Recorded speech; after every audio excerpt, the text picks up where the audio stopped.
சிம்பு நடிப்புல வெளியான அன்பானவன் அசராதவன் அடங்காதவன் படம் பெரிய ஃபிளாப் ஆனதை தொடர்ந்து நடிகர் சிம்பு கொஞ்ச நாள் நடிப்பை விட்டு சினிமா துறையை விட்டு ஒதுங்கி இருக்க போறாங்க அப்படின்ற செய்திகள் ஒரு பக்கம் போயிட்டு இருக்கு.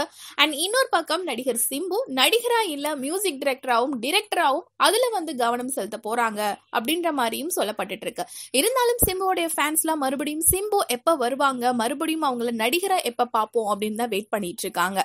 சோ இது படம் ஃபிளாப் ஆயிருச்சு, அவர் இனிமே நடிக்க போறதில்ல அப்படின்ற ஒரு ரூமர்ஸ் ஒரு பக்கம் போயிட்டு இருந்தாலும், அடுத்ததான் முதல் முறையா சிம்பு தமிழ் சினிமா இண்டஸ்ட்ரியில மியூசிக் டைரக்டரா டெபியூட் கொடுக்குறாங்க சக்கப்போடு போடு ராஜா படத்தின் மூலமா. சந்தானம் நடிப்புல உருவாகிட்டு இருக்க இந்த படத்துக்கு சிம்பு தான் மியூசிக் பண்றாங்க.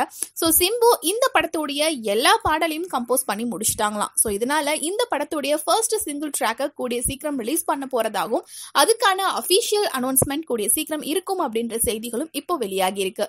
அது மட்டும் இல்லாம சிம்பு தரப்புல இருந்து சிம்பு நடிப்பை விட்டு ஒதுங்கி இருக்க போறார் அப்படின்ற செய்திகள்லாம் உண்மையா அப்படின்ற கேள்விக்கு நிச்சயமா அதெல்லாம் உண்மையே கிடையாது. கூடிய சீக்கிரம் சிம்பு ஒரு நடிகரா எந்த படத்துல அவருடைய அடுத்த படத்தை பத்தின அனௌன்ஸ்மெண்ட்டை நாங்க கொடுப்போம் அப்படின்ற மாதிரியும் அவங்க தரப்புல இருந்து சொல்லியிருக்காங்க. இந்த மாதிரியான நிறைய சினிமா அப்டேட்ஸ் தெரிஞ்சுக்க ஃபில்மி ஃபோக்கஸ் சப்ஸ்கிரைப் பண்ணுங்க.